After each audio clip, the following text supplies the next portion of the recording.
Let's play some hockey tonight. Energetic, passionate, and savvy. Gouche Live. Brought to you by the good people at the Hockey News and Sports Illustrated. And now, ladies and gentlemen, the Gouche.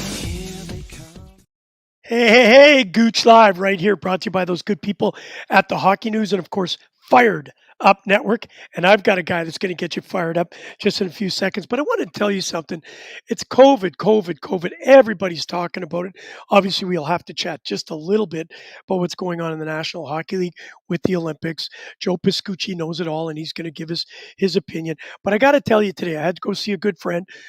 As we know what's going on, I had to stay very socially distanced. He's one of my best buddies. He's a little bit older than me. I love the guy dearly.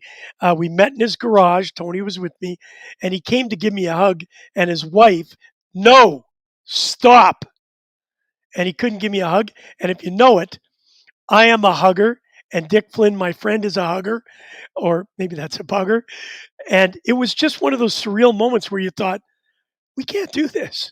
So I sent him a virtual hug with a hockey puck. Hey, listen, what a day. What a day. Jordan, my producer, we were going downtown to get ready to do our 3-camera shoot at the bottom line.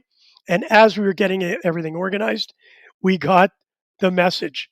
Here he is for a sec, Jordan LaRoche. Hey, Gooch. I'll tell you what, I'm really excited about bringing Joe up, but I had to bring you up first because I was supposed to be with you downtown doing a 3-camera shoot. Of father just flew in all the way from Thailand to see our great set. What happened? I mean, it's just a mess. I mean, a couple of guys on the lease protocol list from yesterday.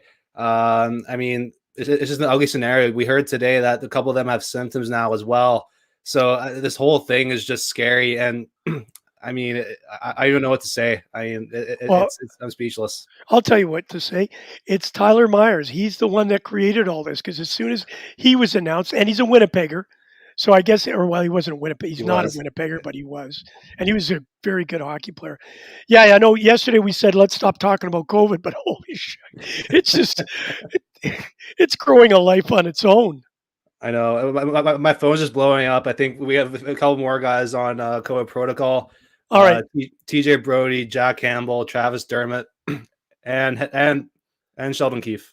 All right. You know what we'll do is I'm going to bring Joe up here in a second, and then you and I, let's just end it off as soon as we finish with Joe. We'll just end off with any of the breaking news that you have. Let's do it right at the end. What do you think? Sounds good. All right, ladies and gentlemen, here he is, the man, Joe Pascucci. Hello, Kerry. Hello, Joe. Hey, listen, I want to say this to you. I've had Scott Taylor, Peter Young. I actually forgot Peter Young's name yesterday. How do you forget Peter Young's name? And it's Peter. I called Perry Miller, Peter Miller. It's yes, just I heard that. You know what? You're so good at this, and I'm still a beginner trying to learn how to get the craft in place. Do you ever have those moments where you just all the time? I'm a bit dyslexic, so sometimes there's names that are hard for me to remember. I have to keep asking that individual what their name is. Oh yeah, because I'll forget. Like it's happened a few times before a live interview, or for some reason I just can't it won't click in my mind what that person's name is. And I remember one time I asked this person about 10 times before we started the live interview, what is your name? You know, and you still said it wrong. No, I got it right, but I was nervous. Jordan has to do phonics for me. Anything Russian, oh my God. Unless it's Yuri, I'm in big trouble. Hey, listen, Joe, thanks for coming on. Of course, you've got some really interesting news. We'll talk about that afterwards. It has to deal with 1982, where obviously Peter Young is going to be on January 2nd talking about the 40-year anniversary of that gold medal win. And we'll leave it at that. We'll talk about that in a second. I want to do a shout out to Matthew Meisner, all the way from Argentina. Matthew, if you don't know it, Joe Pascucci is a 2015 CFL Hall of Famer. The media wing. It doesn't matter. Football reporters of the Canadian Football Hall of Fame. Yeah. Well, that is impressive. I knew that before, but I went and read some more stuff about you. That's incredible. But you're also a big Winnipeg Blue Bombers fan, so we got to give it a few minutes. Let's talk about the Big Blue. I'll tell you what, my brother, as you know, is a huge Winnipeg Blue Bomber fan. He lives in Saskatoon, but so you know the whole rivalry between Saskatchewan and... So he's got to keep his head low during Labor Day weekend. Not my brother. You know, he's boisterous. He's a little bit more boisterous than myself when it comes to sports. Talk to us about your love for the CFL and, of course, obviously the great honor that was bestowed to you. But I know you're a big Blue Bomber fan. And what did it mean to see them win? Well, I like Canadian football. I like the rules. I also like the National Football League as well. I like Canadian football. I grew up with it. I played with it. I like it's sort of a thinking man's kind of game at times, especially if you look at the Grey Cup there in the fourth quarter, those 2 single points. Off the kickoffs, they were crucial. That is what decided the game. And I'm trying to figure out if that Hamilton player, especially on the first one, because he reached up to try and grab the ball off the kickoff, and it went off his hand through the end zone for a single point. Now, if the ball goes through the end zone on a kickoff untouched, there's no point. Oh, I didn't know that. There's no point. So there was no point putting your hand up to touch the ball to give them a point. Yeah. And then the second one, of course, Orlando Steinhauer said he left it up to the player to decide, whether he was going to run it out or concede the single point. I was like, that has to be a coach's decision, not a player's decision. So those 2 single points off the kickoff cost the Tiger Cats the Grey Cup, because they would have been kicking to win the game and not just kicking it to send it to overtime on a field goal. Hey, but Joe, that's why I like Canadian football, because there's a lot of unique little rules, and so you really have to think your way through it. Can I ask you a question? Because I'm a fair weather CFL fan. I'm only a Blue Bombers, the only time I ever watch it. And what could you tell me about the situation where O'Shea O'Shea, O'Shea said to his players when I think they got it into they took the 2-point, the safety, and I was yelling at the team, "What are you doing? What are you doing?" And then my brother called me and said, and I said it, "What are you doing?" And he said, "Gouche. If he kicks it, it's going." Yeah, well, I guess the win was pretty strong, though. They had, I think, the Bombers kicker was a little better than the Ticats punter on that day. He was terrible, yeah. So I can understand, the reason for giving it up. What I didn't understand was why the Bomber punter, as soon as he got the ball from the snap, went down on one knee, right, and conceded the safety. Why not run around the end zone and hopefully kill some time, kill 10 seconds, because the win was such a factor in the game. As we saw, the Bombers, that's a good point. Held off to the fourth quarter to take the win, and it helped them, regain the lead. Yep. So that was my only doubt, was why did he not run around and kill some time off the clock? Because I've seen that happen many times before. All right, Joe, from football, of course, the Blue Bombers, I call it, they've already done the three-peat. They had it in 2019, 2020, and 2021. So our three-peats are already in place. Talk to us a little bit about, obviously, what's going on. We know that you started out as a Toronto Maple Leaf fan. Now, of course, you are a true Winnipeg Jets fan. Paul Maurice, as you know, has resigned. And were you surprised with this decision at the time that it happened? Okay. I'm going to say I was more surprised by the number of media personnel that said that they were surprised that he did this. Really? I was surprised that he did it on a game day. That's for sure. But I look back over the last few seasons with Paul Maurice as head coach, and especially after last season with their 4-game sweep by the Montreal Canadiens. And to me, it was crystal clear that Paul Maurice had taken this team as far as he could, and which he said that in his press conference on Friday. And just a couple of weeks ago, I was doing a radio interview on one of the radio stations in Winnipeg. And I basically said that, in my opinion, Paul Maurice, the Jets, he's taken the team as far as he can. And and it's time to move on because they're not getting any better. They've been making the same mistakes for the last 4 or 5 seasons. Nothing has changed. And this season he did change his philosophy a little bit because they were dumping the puck in more, playing that dump and chase game, which they hadn't been, because for years and for seasons, the Jets, I thought, were leading the NHL in turning the puck over at their blue line and the opposition blue line. And, and you still see that in their game now. And this season, he's tried to change that. It hasn't entirely been successful, but, the message obviously wasn't getting through. I mean, it's the same old, same old. And there was a game against Minnesota this year. Yes. They're holding on to a 1-goal lead. And Minnesota has their net empty. They got the extra attacker out.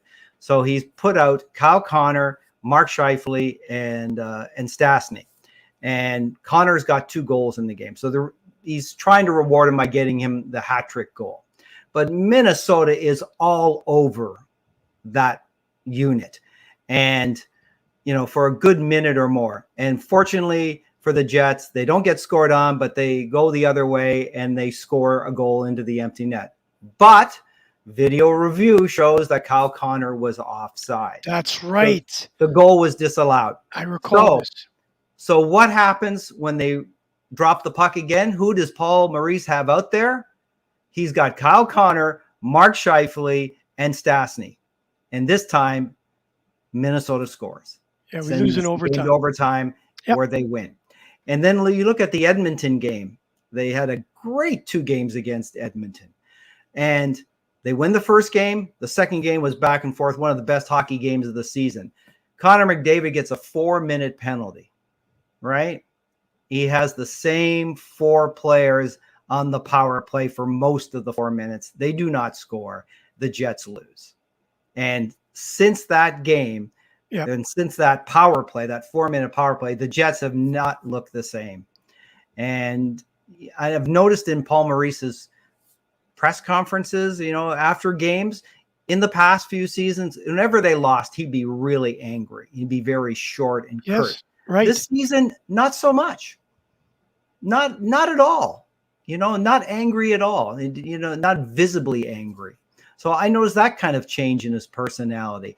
And like I said, a couple of weeks ago, I said that in my opinion, there should be a change because I think he's taken this team as far as he can, which he said that was one of the reasons he stepped aside. He also had those feelings last offseason after that playoff loss to the Montreal Canadiens, because remember, the Jets had 8 days off after the Edmonton series, right, to prepare. And they were not prepared to play the Montreal Canadiens. Game 1, they were not prepared, right? And the Montreal Canadiens are a team that just sits back and waits for you to come at them and turn the puck over. So what did the Jets do? They just played right into their game for the next 3 games. They weren't even close in that series. No. And why wouldn't he change what they're trying to do? And so, Joe, can I ask you this question? Because some people are delicate about asking it, but I'm not. Was this his decision, or do you think he was given the ultimate, hey, listen, because he's so close to Chipman, listen, you know what? We got to make a change. Let's do it. Yeah, Let's do it. I sense that he could see that it was inevitable. Okay. Right.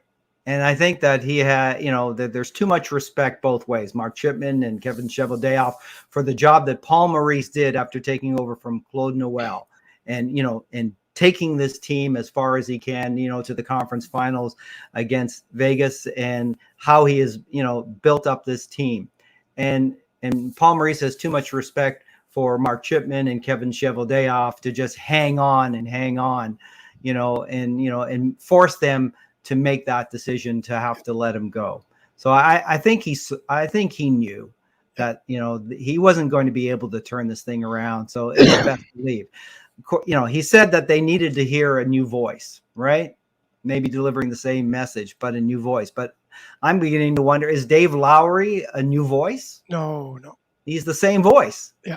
It's the same voice. And how much can he really change? in what the Jets are doing. They didn't play all that bad last night in their loss to Washington, but it's very much same old. Nothing really has changed. Well, you can't expect in 24 hours for Dave to be able to do what he needs to do, but I'm assuming Well, that Bruce Boudreau did that with Vancouver, didn't he? Okay, that's Bruce Boudreau. Hey, there it is. Greg Berube did that with St. Louis, didn't he? Oh, well, look at what's going on.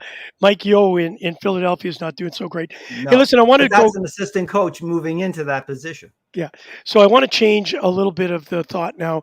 Of course, we know we're hearing cancellation tonight. We were supposed to be doing the pregame of the Leafs versus the Canucks.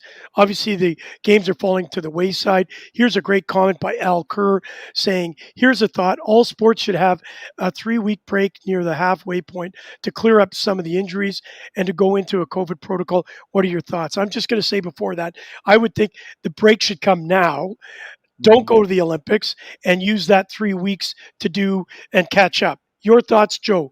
What if you're running the National Hockey League team? Are you thinking Olympics and should we take a break? I'm not running the National Hockey League. I wish I was, but I think that it's inevitable that they're going to have to withdraw their participation in the Beijing games. It doesn't make any sense. They're losing too many games, way too many games to try and make up, and they don't want to be playing hockey into July and August, right? It's just not the same. So I think that's inevitable. They're trying to hold on. I think almost that maybe Commissioner Bettman is waiting for the players, to say it, and maybe the players, obviously they want to be part of the Olympics. That's why they agreed to the CBA the way they did in Olympic participation, but. So much uncertainty, with this new Omicron variant, and obviously the numbers are spiking. We see that everywhere. Touch wood, except for Manitoba right now. But I was listening on radio, and they said everything comes to Manitoba about 3 weeks later, right? Because the Jets right now don't have anybody on the COVID protocol list.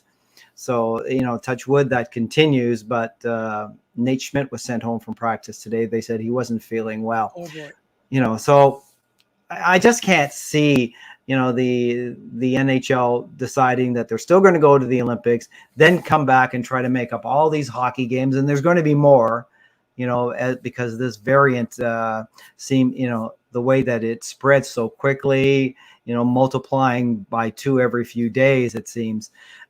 So I think Olympic participation is out. So if that's the case, then I was going to just say, I was just reading a comment from the producer. You've got is it breaking news or is this just a thought? It's nothing confirmed yet, but Dan Kongursky, ex-Sportsnet reporter, just kind of came out with a little report that said multiple teams are pushing for a pause. It's just kind of coming down to the players' union, and it's kind of seemed like they're coming around on it as well. So, maybe a pause is inevitable. But he said our friend of the program, Joey Murphy, will be breaking the story over the next day or so. All right. So James Murphy. It makes sense. It does. So that obviously, if they do that, Joe, of course. Thanks, Jordan. That's fantastic. Thank you, Jordan. That to us. What's amazing here is that we're looking at a situation where everybody was talking Olympics. Well, I've also heard rumors in the background that they may even consider moving the Olympics. Again, just what they did in Japan, whether or not that's even feasible, it would only make sense because as this variant grows, it's got to be the same over there. Yes. Unless they're hiding something. Why would you? The Chinese hiding something? Come on. The only thing they hide is the Chinese menu when you go there. 106. No, so talk to me about that just as we go into that, what Jordan has just brought up. The players, would you not think the players would be the ones saying, hey, listen, this is growing exponentially. I don't want to get it. Let's take a break. I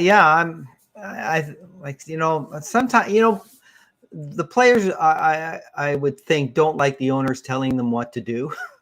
So I think that's probably why, Bettman and the NHL Board of Governors haven't really come out and said anything yet. So like I said earlier, I think that it's up to the players, to come to that realization that the Olympics for this year or for 2022 is not a wise decision to go and participate in, for their health, for their family's health, with all the uncertainty swirling around. It just doesn't make any sense. I mean, the only sense, take the pause, make up the games that have been missed, and hopefully get everybody vaccinated. So, Joe, I've got another question for you. Okay. Let's say they do that. Let's say they take the pause.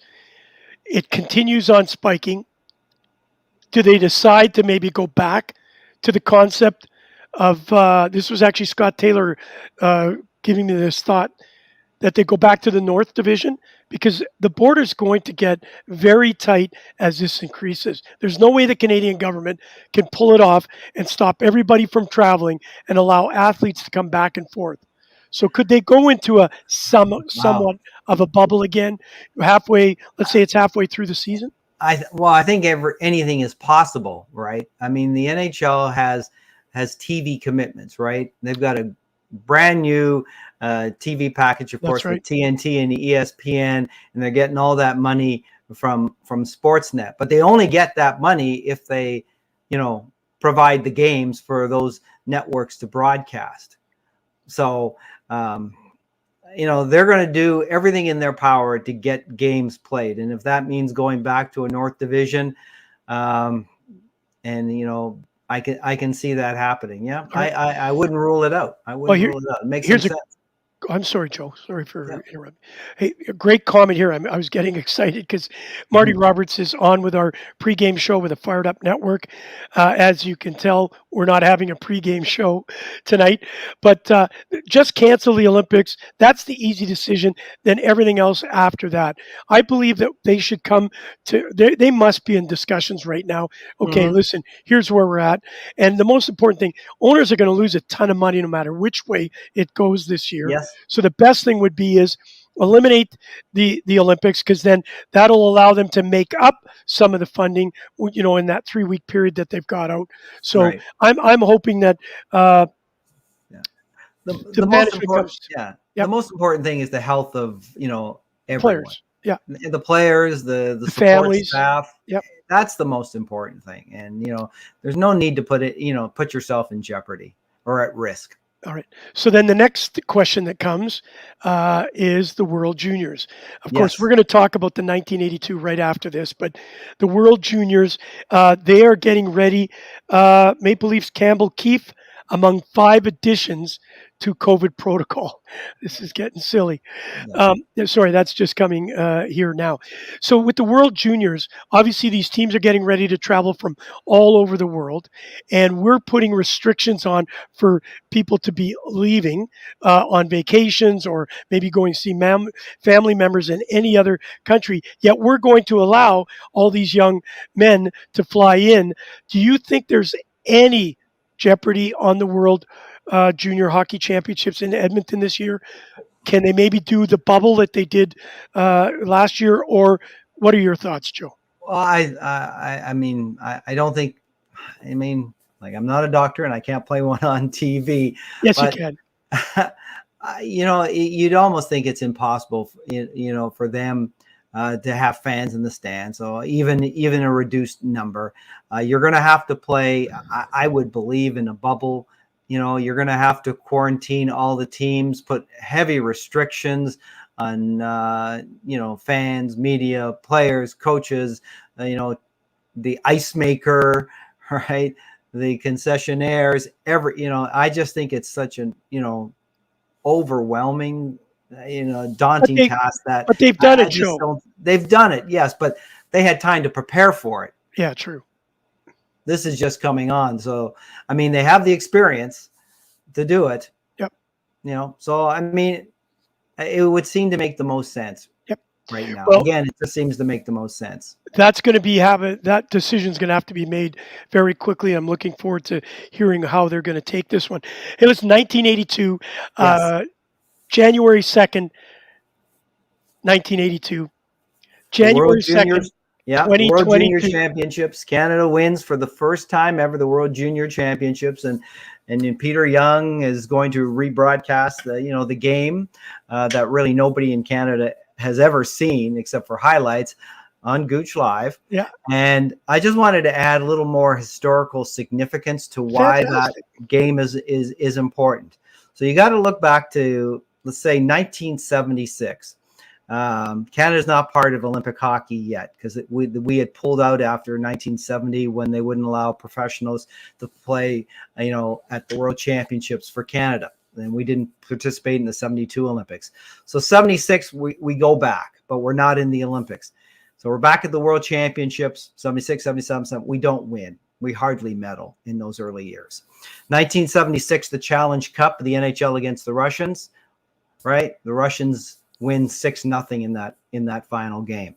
World Juniors, they were sending club teams like the Peterborough Petes, the Cornwall Royals, Hamilton Finn Cups. No success at all. And even in 78, when they kind of put together an all-star team, the one with Wayne Gretzky, right? They ended up in third place. They didn't get to the gold medal game. Wow. Right? 1980, who wins the gold medal? It's the Americans. Right? 1981 Canada Cup, played in September, right? The Russians win the final 8-1. So there was a string of about 5-6 years where nothing, international hockey was like there was no success for Canada at all. So December 26th of 1981, the only game that was televised from the World Juniors that year was Canada taking on Russia, afternoon game at the Winnipeg Arena, and Canada won 7-0. Scott Arniel scored 3 goals. And that is when a nation took notice of the World Junior Championships. And there was so much interest in that Canadian team and what they were going to do, following that big win on Boxing Day. So on January 2nd, right, there was no TV, there was no radio, there's no internet. So, you basically, you're just hoping, someone on the media makes a phone call to Rochester to find out. And that when they won the gold medal, that was when, the World Junior Hockey Championships, to me, became a Christmas tradition. Yeah. So there's a little historical, perspective of why that 1982 World Junior Championship victory was so important to Canada. That's absolutely incredible when you think about it. When I had a chance to talk to Peter and then ask Scott, now you've added that. Scott and Peter actually drove from Minnesota from Minneapolis to Rochester, and then 2 cameras only. So it's going to be a great day. I know we're going to get comments from you about it. We're really excited about that. If you could, throughout all your travels and all the sports coverage that you had, I got to ask you this question. Is there one where you just said, like this one, for example, very historic when you think back about it? A lot of people won't have seen some of the highlights that Peter are going to show us. Is there one sporting event that you could just say, wow, I was there or I watched it? Is there one? Well, I'll give you one. I mean, the 1989 Grey Cup between Hamilton and Saskatchewan. Sort of, I guess, the greatest Grey Cup ever played. 43-40 for Saskatchewan, winning on the Dave Ridgway field goal. And that was the first Grey Cup victory for Saskatchewan since 1966. When they won their first. So that event was just humongous because all the people came in from Saskatchewan, to Toronto, bought up all the tickets, made that event a sellout, at Sky Dome. The building was just electric. And, the game went back and forth. It was just thrilling to be there and to watch it. And I still remember Tony Champion's, when he reached back and twisted his body to make the touchdown catch that, led to Hamilton tying the game in the final 2 minutes. I remember standing up in the press box and applauding because it was so spectacular. I think it's voted the number one catch of all times for the Grey Cup, if I'm not mistaken. I think so. Yeah. I mean, it for some reason, when I watch it again on TV, it doesn't seem as spectacular. Well, you got all these guys. Spectacular. Yeah, you got all these guys reaching out with one finger and catching a ball. Yeah. Hey, Joe, I can't thank you enough for sharing some stories with us. I look forward to January 2nd. I hope you have great holidays. Obviously, we're living through crazy times, but I really look forward to getting you back on talking more about the Winnipeg Jets as they improve. So let's see if 2022 changes their luck. Joe Pascucci, thank you so much, bud. Thank you, Gary. Joe Pascucci, another great Winnipegger. Well, Winnipegger, he was involved in my great ball hockey championship. He was calling the game. I didn't want to ask him about that. He'd probably say, "Oh, Gouche, you're the best." No, he wouldn't. All right, listen, I'm just going to bring Jordan up just at the last minute. There's some more breaking news, and I know we're getting tired of it, but oh my God, I think you're going to probably talk to me about somebody on the Montreal Canadiens. Arturi Lukkinen is now in COVID protocol. I mean, at this point, it's getting easier to say which teams actually are playing. I mean, we're closing in on 15% of the whole league being COVID protocol. Well over 100 players with 5 teams shut down now. It gets getting more grim by the minute. And I am just Siakam, Banton added to. So for basketball tonight, Siakam and Banton are added to the protocol. That's just crazy. All right, Jordan, I know we've talked almost tirelessly over this COVID situation. Is there any bright news? Can you give us something that'll just make us, hey? I wish I could, honestly. I really wish I could. I mean, the good thing is that Ottawa, Philly, and Edmonton and Seattle are both playing tonight. We hope. Well, I've got something. That's all I got, Gouche. Look at this. Marty Roberts got fresh cut on got the Jordan. ears lowered a little bit. You're looking really good. Hey, buddy, I know that we were supposed to be doing a 3-camera shoot tonight. I know it's been kind of changed due to the fact that COVID is with us, and we will not be broadcasting tomorrow for the pregame because there won't be one. But I look forward to next week getting back. I know Monday we're going to be doing the 3-camera shoot. I know your father has just arrived from Thailand. Please say hello to John, and we look forward to getting him on Monday. All right. All right. Okay. See you, Gouche. You have a good night. All right. Always a pleasure being with good friends at a time like this. Of course, Joe Pascucci goes way back with me. It's really ironic that a lot of the guys that I've had over the last week are all friends of mine from Winnipeg, and they're all tremendous journalists. As you saw, Joe was a recipient of the 2015 CFL Hall of Famer in the broadcast booth. So, and we also know that Scott Taylor is a Manitoba Hall of Famer too. So it's been fantastic. Hey, listen, thank you for sharing some time with us. I apologize that we don't have great news, but I think the day will come where we will not talk about COVID and we'll talk about the Winnipeg Jets winning the Stanley Cup in 2026. All right. Thank you for joining us. Brought to you by those good people at the Hockey News and, of course, Fired Up Network. You've been listening to Gouche Live with your host, Kerry Goulet, better known as The Gouche, brought to you by the Hockey News and Sports Illustrated.